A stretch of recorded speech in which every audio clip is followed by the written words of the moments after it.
it's shrouded of the martyrs. This is the story of Poplar's rebel councillors and guardians 1919 to 1925. This is where we are, Poplar, straight after the First World War, 2,500 acres roughly, population of 160,000, 24% poverty. Now, as you can imagine, to be officially in poverty, you have to be really, really, really poor. There's lots of people who are poor without being officially in poverty. So the fact that nearly a quarter of people were officially in poverty tells you how poor it is. 83 out of 1,000 children died in the first couple of years after being born. More than 3,000 people lived in overcrowded housing, more than 2 people per room. So pause a second, count the number of rooms in your house. Double it. There would need to be one more person in there for it to be officially overcrowded. And 33,000 people live like that. More than a quarter of men worked in transport. The borough was very much dominated firstly by the docks and secondly by the railways. And that's quite important in terms of the politics and how things develop over the next couple of years. More than half of women work for wages, so don't be getting the impression that the men were out slaving all day and the women were at home doing the housework and looking after the kids. They were doing all the housework and looking after the kids, but they were working for wages as well. This, for example, is the borough where the Bryant and May match factory was, match women's strike of the late 19th century. There's a lot of food packing, textile industry, that kind of area. If you became destitute and poor, you went to the Poor Law Guardians and they would probably send you to the workhouse, and you'd be lucky if you ever got out again. So the job of the Poor Law Guardians was to look after poor people, but given that the whole law was based on the assumption that poor people were there because of their own moral failings, you can imagine the kind of way they looked after them. Now, a very important thing happened in 1918. Representation of the People Act gave the vote to all women over 30, and it also gave the vote to all working class men. Until that point, an awful lot of working class men, particularly the kind of unskilled or semi-skilled working class men in a borough like Poplar, just didn't have the vote at all.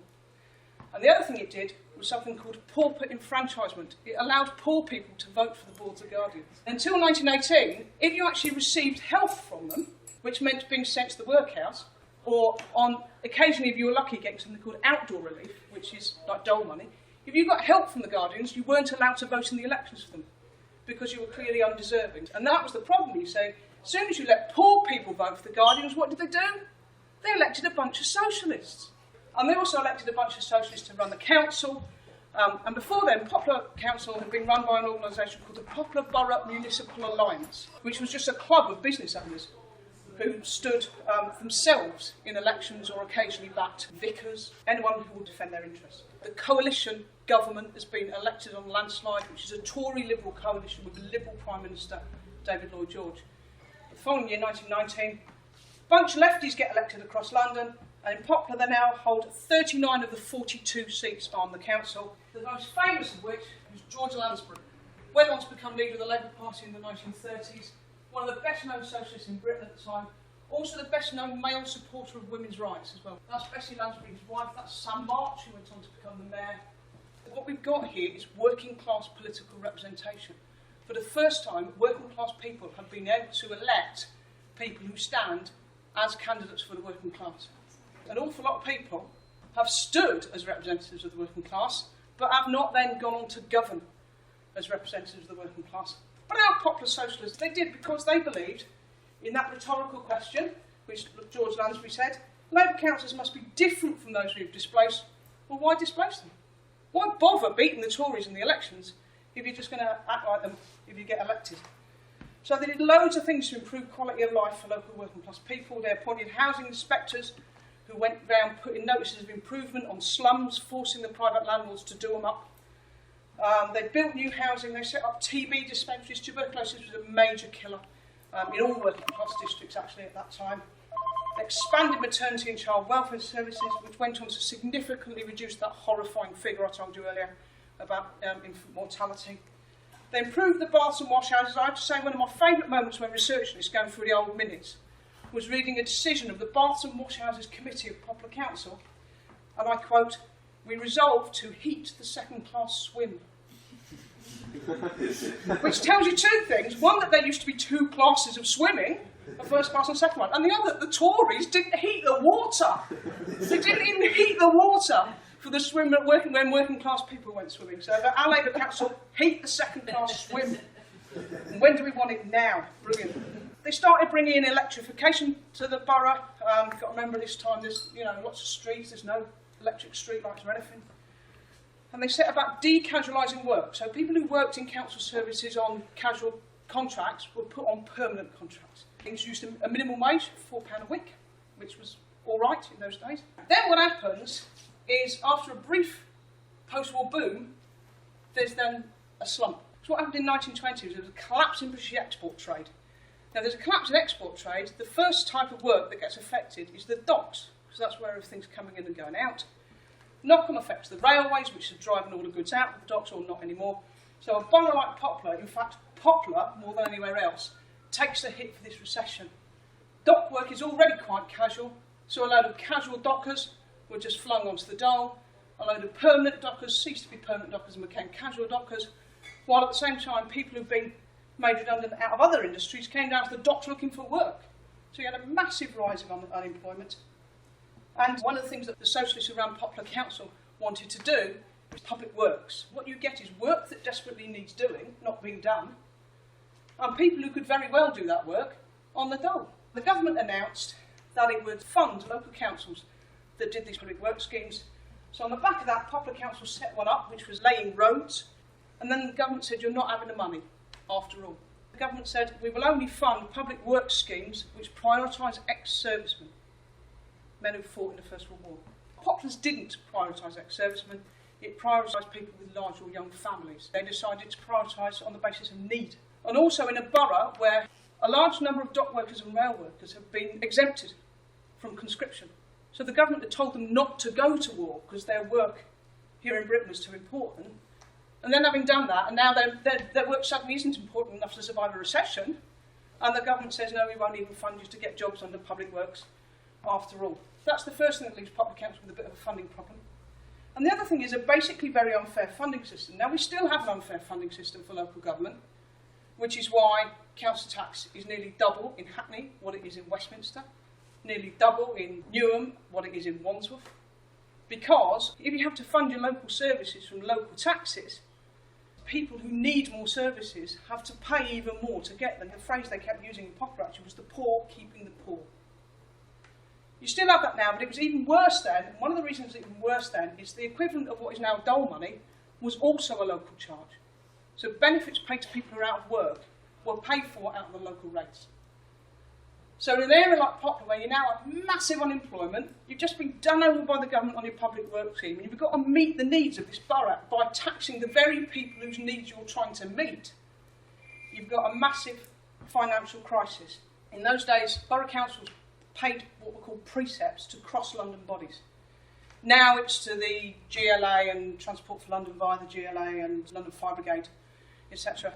In those days, it was the London County Council, which is a predecessor of the GLA, the Metropolitan Asylum Board, which ran hospitals for sick and mentally ill people, the Metropolitan Police, and the Water Board. And what Poplar Council said is we're not going to pay those. We're not going to collect it, we're not going to pay it. Because our people can only afford to pay the bits that we need to provide the local services. We're not going to pay the other stuff. And they knew very well that they were breaking the law. Edgar Lansbury, who is George Lansbury's son, says the law and justice are two different things. Sam March, who was the mayor in 1921, he said, the law, well, the master class has made the law. The London County Council and the Metropolitan Asylum Board take to court because they've got the money and they know they're right and they think they'll get it by going to court. And here we have outside the court, George Lansbury, John Skerr, Sam March and Charlie Sumner, and the miserable looking git is the town clerk. So he's the equivalent of like the chief executive of Hackney Council or something, right? Who's just been told we're going to go bankrupt and go to prison or something. So he doesn't look very happy, but he does what he's told. But they don't just do this as martyrs themselves. They're not just 30 or 40 individual martyr councillors. What they do is they mobilise. So they get loads of public meetings where they explain the case to local people. They have big public rallies in support of them. That's them marching along the East India Dock Road and then marching all the way to the Strand, to the High Court. They just get up and say, well, basically, we know it's illegal, we don't care because we're right and you're wrong. And they would read out long statements describing poverty in Poplar and describing how unfair the system was. End of August, demonstration at Tower Hill. Big rally there, a lot of trade union support for that one. And by this time, they know they're going to go to prison. The arrest started on the 1st of September 1921, and thousands and thousands of people turned out to put guards on the Sker's house. The point of these guards wasn't to stop them being arrested, it was to make a big show of defiance that the whole of Poplar's working class was behind what they were doing. This is Minnie Lansbury. Minnie Lansbury, before becoming a Poplar councillor, was the Assistant Secretary of the East London Federation of Suffragettes, so she was assistant to Sylvia Pankhurst. She was a Jewish, communist, feminist, Labour movement activist in the East End of London, and yeah, I just think what's not to like. She's just willingly and energetically going off to prison, having her hand shaken and willing to go. 25 men went to prison, by the way, and 5 women. And the 5 women were all arrested on the same day, all at Poplar Town Hall, which was a perfect excuse for a massive mobilisation. Someone from the crowd shouted out, well, we might have let the men go, but we can stop the women getting taken away. At which point Susan Lawrence, who was one of the women, said, not likely, the blokes can go to prison, I can too, you lot aren't stopping me go. The women councillors are speaking from the balcony that's in the background. And there's Julia Sker, another of the women councillors. If the government, having imprisoned the councillors, then decided to send bailiffs or whoever into Poplar to collect the rate, collect the precepts over the head of the council, they were all going to refuse to pay the rent. And because the government knew they were serious and capable of delivering that, they never tried. The other thing on that placard that's worth a mention is the heading, which is the Daily Herald. The Daily Herald was a daily national socialist newspaper that always backed workers' struggles, that backed progressive struggles around the world as well. George Lansbury was its editor, and it played a really important role in this struggle. So, off they go to prison. Like I said, 25 men, Brixton prison, 5 women in Holloway prison. Prison conditions were terrible. A lot of the councillors ended up in the hospital wing within days.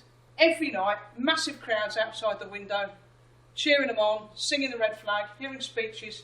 George Lansbury even done speeches through his cell windows, through the cell bars to them. And when they offered to move him into a more comfortable, larger cell further inside the prison, he said no, because he wanted to stay in the one where he could do the speeches. Herbert Morrison was the mayor of Hackney at the time, and he took a completely opposite view to George Lansbury and the Poplar councillors. He thought it was very, very naughty to break the law, and what Labour should do is obey the law and prove how responsible and respectable we all are, and then we can get elected into power. Remember, by the way, this time there's never been a Labour government. He pursued Lloyd George, the Prime Minister. Lloyd George was on a recuperative holiday in Scotland at the time, so Herbert Morrison actually had to follow him round the Highlands.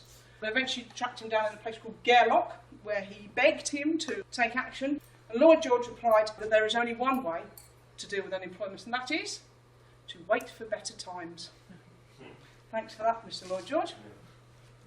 Meanwhile, they fight back against the appalling prison conditions, and they win. They win better conditions, but they also even win the right to meet as a council in the prison. And from then onwards, they meet in the governor's big boardroom. And the women get brought over in a car from Holloway to Brixton to join in the meetings. And the minutes are brilliant because it'll have, number one, prison conditions improving, great. Number two, campaign for the equalisation of rates, and then we sang. There was a brilliant public meeting at an Old Ford Road the other day, but we're worried there's not enough posters up in windows in this part of Bow or something like that. Then item number 3 would be rats on Ellithorpe Street, because they're still dealing with the mundane business of a council, because they still remember what they're there for, which is to improve life for working class people.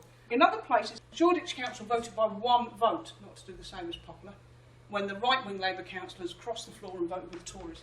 But eventually, 2 councils did vote to do what Poplar had done and not hand over the precepts, and that was 2 neighbouring boroughs to Hackney, Stepney and Bethnal Green. Joe Vaughan, the mayor of Bethnal Green at the time, quite a high-up member of the Communist Party, they voted to join in and do what Poplar did once the Poplar councillors were already in prison. Poplar had decided this more than 6 months ago, so I do think it was a bit late.